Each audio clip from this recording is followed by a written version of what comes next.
पिछले 33 वर्षों से देख रहे हैं कि स्टूडेंट बेचारा एक एक कमरे में दो दो स्टूडेंट, तीन तीन स्टूडेंट कैसे पढ़ते हैं, कैसे मेहनत करते हैं, बिना किसी कूलर के, बिना किसी पंखे के, बिना किसी एसी के, कैसे वो बेचारे सरवाइव करते हैं। एक मिनिमम अमाउंट उनके गार्जियन उनको भेजते हैं, उसी मिनिमम अमाउंट में से उनको कमरे का खर्च देना पड़ता है, खाने का खर्च देना पड़ता है, लोक सेवा आयोग की वैकेंसी निकलती है उसकी फीस को देना पड़ता है, उनको उसी में से लॉ की किताबें हैं, नोट्स हैं, किसी इंस्टीट्यूट से चलते उसके फीस वगैरह देना पड़ता है।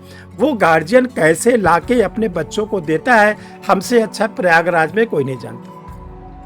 और बच्चों के साथ ये खिलवाड़, बच्चे तो गए प्री का एग्जाम दे दिए, बच्चे तो गए मेंस के एग्जाम दे दिए, इसके बाद तो अंदर क्या खेल हो रहा है। हेलो माय डियर स्टूडेंट्स, आज आप लोग को एक जुडिशरी का बहुत ही काला सच आपके सामने रखना चाहते हैं।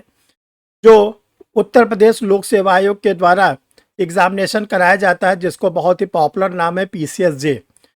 एक्चुअली इसका तो एक नाम होता है सिविल जज जूनियर डिवीज़न, लेकिन चूँकि बहुत ही पॉपुलर नाम है PCSJ के नाम से ये परीक्षा होती है। इसका जो 2022 में एडवर्टीजमेंट आया था, इसमें सबसे पहले जब वैकेंसी आई थी तभी से ये विवाद के घेरे में रही। इसमें एक नहीं, दो नहीं, तीन नहीं, बल्कि 9 माइनर रेट को एक साथ जोड़ दिया गया, वो भी GS के पेपर में।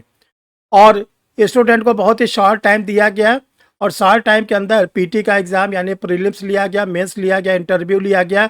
और पब्लिक सर्विस कमीशन ने यह वाहवाही लूटी कि मैंने 9 महीने के अंदर इसका फाइनल रिजल्ट निकाल दिया और इसको मैंने फाइनल लिस्ट बना के तैयार कर दिया। अब देखो इसमें क्या है, आप लोग के सामने स्क्रीन पर एक स्लाइड लगी हुई है। PCSJ मेंस की सभी कॉपी फिर से जांची जाएंगी। और कौन सी PCSJ की? 2022 की। और कौन सी कॉपी? मेंस की। जबकि इसका मेंस भी हो चुका है, इंटरव्यू भी हो चुका है, सिलेक्टेड स्टूडेंट की लिस्ट भी जा चुकी हुई है। ऐसा इतना बड़ा क्यों विवाद उठा? ऐसा क्यों आयोग को हाई कोर्ट के द्वारा ये डायरेक्शन देना पड़ा? इसको हम आप लोग को थोड़ा सा मैटर को शॉर्ट आउट करते हैं। और बाकी देखिए, जो स्टूडेंट इसका जजमेंट देखना चाहते हैं कि ऑनरेबल इलाहाबाद हाई कोर्ट ने क्या जजमेंट दिया है, तो परीक्षा रिफ्रेशर के ये टेलीग्राम पर लगा हुआ है।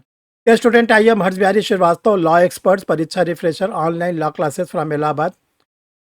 जो स्टूडेंटों ने अभी तक परीक्षा रिफ्रेशर की यूट्यूब चैनल को सब्सक्राइब नहीं किया, वो जल्दी से जल्दी सब्सक्राइब कर लें। तो को चैनल सब्सक्राइब करने से आपको क्या होता है कि ये चैनल फ्री ऑफ कास्ट है, सारे लीगल इवेंट से जुड़ा हुआ है, स्टूडेंटों के इंटरेस्ट में ये चैनल बनाया गया है। एक बार अगर आप चैनल को सब्सक्राइब कर लेते हैं तो कोई वैकेंसी एडवर्टाइज होती है, कोई एग्जामिनेशंस होता है, एग्जामिनेशंस का अगर उसका एनालिसिस करना होता है, कोई रिजल्ट आता है, honourable high court, supreme court के जजमेंट, सब कुछ आपको एक जगह मिल जाता है। और इसके साथ साथ समय समय पर आपको जो एक्सपर्ट्स होते हैं, हमारे रिटायर्ड जजेस हैं, कभी साइकोलॉजिस्ट को, सेलेक्टेड स्टूडेंट को, आप देखिएगा परीक्षा रिफ्रेशर यूट्यूब चैनल पर ढेर सारे ऐसे एक्सपर्ट्स आपको मिलेंगे जो आप लोग को अपने नॉलेज से, स्पेसिफिक नॉलेज से आप लोग को बताते हैं कैसे जुडिशरी आपको क्रैक करनी है। तो देखिए हम लोग आते हैं कि क्या ये मैटर था। ये आप लोग के सामने स्लाइड लगी हुई है। देखिए इस 2022 के जो PCSJ का एग्ज़ाम हुआ था, उसमें एक स्टूडेंट थे मिस्टर श्रवण पांडे।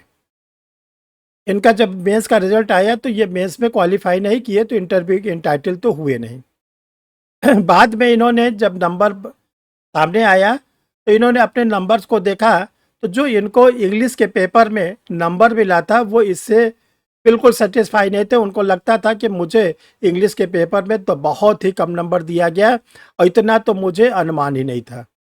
तो इन्होंने RTI फाइल किया पब्लिक सर्विस कमीशन के ऊपर कि मुझे मेरी इंग्लिश के पेपर की कॉपी दिखाई जाए। जब इनको अंग्रेजी विषय की कॉपी दिखाई गई तो इसमें इन्होंने देखा कि हैंड राइटिंग बदली हुई है।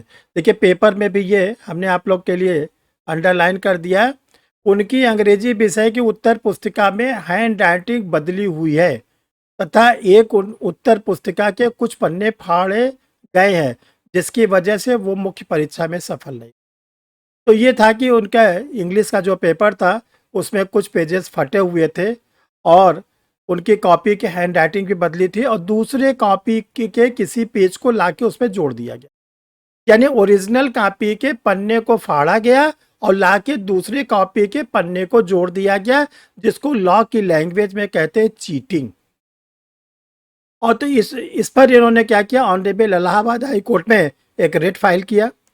2 जजेस की बेंच जो समर कोर्ट बैठी हुई है, समर की कोर्ट्स, उसमें जस्टिस सिद्धार्थ वर्मा और जस्टिस मनीष कुमार निगम ने इस मामले की सुनवाई किया।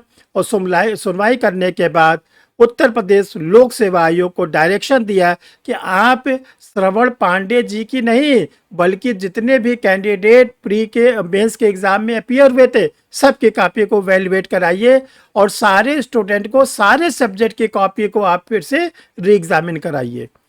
जो लोक सेवा आयोग के द्वारा मेंस का रिजल्ट दिया गया था, इसमें 3019 स्टूडेंट क्वालिफाई किए थे मेंस के लिए। इसमें से जो सबके 6 पेपर्स होते हैं, तो 10,842 कॉपियाँ की जांच कराने के लिए ऑनरेबल इलाहाबाद हाई कोर्ट ने डायरेक्शन दिया हुआ है। और ये कहा गया है कि जो ये कॉपियाँ है, ये सब आप इतनी तेजी से कराइए कि 1 जुलाई को आप इसका फाइनल डाटाज पूरा बना के, कि मैंने पूरे स्टूडेंटों के डाटा को बनाया और मुझे क्या क्या गड़बड़ी पाई गई या गड़बड़ी नहीं पाई गई, जो भी आपको अपना वैल्यूएशन करने के बाद आपको पता चलता है, उसको आप अपना काउंटर एफिडेविट के फॉर्म में लगाकर ऑनरेबल कोर्ट को 1 जुलाई 2024 को बताएं। इसके बाद कोर्ट आगे अपना कॉग्निजेंस लेगा, क्या सही है क्या गलत है, कोर्ट अपना एक फाइनल ऑर्डर देगा। और आपको मालूम होना चाहिए, अगर कोर्ट के सामने ऐसा आता है डाटाज कि कॉपी बदली गई, पन्ने फाड़े गए, पन्ने को चेंज किया गया, तो ऐसा भी हो सकता है ये पूरी की पूरी परीक्षा को निरस्त कर दिया जाए। ये ध्यान रखिएगा, क्योंकि ऑनरेबल कोर्ट को ये सारी पावर मिली हुई है। तो ये हम स्टूडेंट को ये कहना चाहते हैं कि देखो, आप लोग के साथ कभी भी अगर कोई ऐसी घटना घटती है, ये मान लीजिए आज एक घटना है, आप देख रहे हैं कि जो छोटे बच्चे आप लोग से छोटे हैं, उनकी नीट की परीक्षा है, पेपर में सुन रहे हैं, मीडिया में सुन रहे हैं कि नीट में खूब धांधली हुई, टॉपर जो टॉप किए, एक नहीं 67 बच्चे एक ही नंबर पे फुल मार्क्स पाए हैं, उसका भी मामला चल रहा है, वो आप लोग से हटकर है। तो अगर कभी आप लोग को जुडिशरी से रिलेटेड, एपीओ से रिलेटेड ऐसा कोई लगता है, तो आप लोग को लगता है कि सर की ज़रूरत है, क्योंकि देखो हमारा इंटरेस्ट आपके साथ है, हमारा इंटरेस्ट और किसी के साथ नहीं है। हम लॉ के टीचर हैं, हमारा ये है कि हम स्टूडेंट को टीच करें, उसको इस काबिल बनाएं कि हमारे स्टूडेंट जुडिशरी में सेलेक्ट हो, जज के रूप में सेलेक्ट हो, उसका नाम हो, उसके परिवार का नाम हो, और एज ए टीचर मेरा भी नाम हो कि अमुक टीचर की ने इस स्टूडेंट को गाइड किया और ये स्टूडेंट जज बन गया। इसी काम के लिए सर परीक्षा refresher online law classes run करते, बाकी और सर का कोई इंटरेस्ट नहीं है। तो आप लोग को कोई लीगल ओपिनियन लगता है, आप लोग को लगता है कि सर इलाहाबाद में मुझे कोई अच्छे एडवोकेट की ज़रूरत है, तो हम आप लोग को अच्छे एडवोकेट से कंसल्ट कराने के लिए बिना किसी पैसे के करवा देंगे। बाकी आगे एडवोकेट के जो फीसेस होते हैं, जो बातें होती है, जो डॉक्यूमेंट है, वो आप लोग को देना पड़ेगा। और अच्छे से अच्छे एडवोकेट से हम आपको मिलवा सकते हैं, आपकी बात करा सकते हैं, ताकि आप लोग का सेटिस्फेक्शन हो जाए। क्योंकि हम देखते हैं, पिछले 33 वर्षों से देख रहे हैं कि स्टूडेंट बेचारा एक एक कमरे में 2-2 स्टूडेंट, 3-3 स्टूडेंट कैसे पढ़ते हैं, कैसे मेहनत करते हैं, बिना किसी कूलर के, बिना किसी पंखे के, बिना किसी एसी के, कैसे वो बेचारे सरवाइव करते हैं। एक मिनिमम अमाउंट उनके गार्जियन उनको भेजते हैं, उसी मिनिमम अमाउंट में से उनको कमरे का खर्च देना पड़ता है, खाने का खर्च देना पड़ता है, लोक सेवा आयोग की वैकेंसी निकलती है उसकी फीस को देना पड़ता है, उनको उसी में से लॉ की किताबें हैं, नोट्स हैं, किसी इंस्टीट्यूट से चलते उसके फीस वगैरह देना पड़ता है। वो गार्जियन कैसे लाके अपने बच्चों को देता है, हमसे अच्छा प्रयागराज में कोई नहीं जानता। और बच्चों के साथ ये खिलवाड़, बच्चे तो गए प्री का एग्जाम दे दिए, बच्चे तो गए मेंस का एग्जाम दे दिए, इसके बाद तो अंदर क्या खेल हो रहा है। इस खेल को रोकने के लिए बहुत ही खुशी की बात है, कोर्ट ने खुद ही कॉग्निजेंस ले लिया। कोर्ट के ऊपर कोई नहीं है, कोर्ट के ऊपर कोई नहीं है। आपकी आवाज़, हमारी आवाज़ को जब कोर्ट ने सुन लिया और ऑनरेबल कोर्ट के 2 जो जजेस के बेंच ने सुना है, तो उनके द्वारा बहुत अच्छा न्याय किया जाएगा। और ये न्याय ऐसा न्याय होगा जो एक दिशा निर्देश होगा कि आगे भविष्य में अगर किसी ने गलती किया है, किसी ने चीटिंग किया है, किसी ने धोखाधड़ी किया है, उसको इतना कठोर से कठोर दंड दिया जाए, आगे आने वाला कोई भी कर्मचारी, अधिकारी, कोई भी इसमें इन्वॉल्व हो, वो कभी हिम्मत ना करे कि ऐसे बच्चों के साथ, भविष्य के साथ खिलवाड़ किया गया। एक तरफ आप कहते हैं कि स्टूडेंट अब वही जज बनेगा जो 3 साल का एडवोकेट हो, वही जज बनेगा जिसके पास 70% नंबर हो, वही जज बनेगा जिसको 9 माइनरेट की नॉलेज हो। आप दिन पर दिन परीक्षा को क्या आप सिविल जज को बनाना चाहते हैं? स्टूडेंट कैसे सरवाइव करे? स्टूडेंट तो एक एक चीज़ों को एक्सेप्ट करता जा रहा है। ये कहा गया कि 9 माइनरेट पढ़ना पड़ेगा, सबने 9 माइनरेट पढ़ा। एज ए टीचर हमको भी 9 माइनरेट स्टूडेंट को पढ़ाना पड़ा। ये डिसीजन आया कि 70% के ऊपर के जो परसेंटेज वाले बच्चे होंगे, लॉ, एलएलबी या बीएलएलबी या 3 साल का एडवोकेट था, उन्होंने भी एक्सेप्ट कर लिया। मध्य प्रदेश में आपने देखा, अब ऑनरेबल सुप्रीम कोर्ट ने भी कह दिया कि मध्य प्रदेश हाई कोर्ट ने जो कहा वो सही कहा। जब कोर्ट ने कह दिया, सब लोग मानेंगे। कोर्ट का तो सम्मान करना हम लोग का नैतिक कर्तव्य, विधिक कर्तव्य है। लेकिन जो बच्चों के साथ ये खिलवाड़ हो रहा है, ये खिलवाड़ बंद होना चाहिए। ये प्रतियोगितात्मक परीक्षा है, कॉम्पिटिटिव एग्जाम है।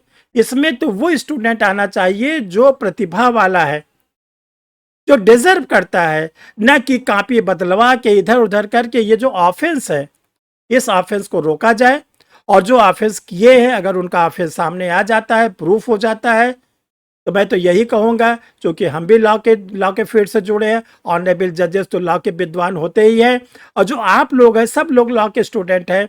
एक दिशा निर्देश बन जाए, एक डायरेक्शन बन जाए कि अगर भविष्य में कोई ऐसी गलती करता है तो उसके ऐसा दंड दिया जाए कि आगे आने वाला कोई भी कर्मचारी, अधिकारी ऐसी हिम्मत न करे।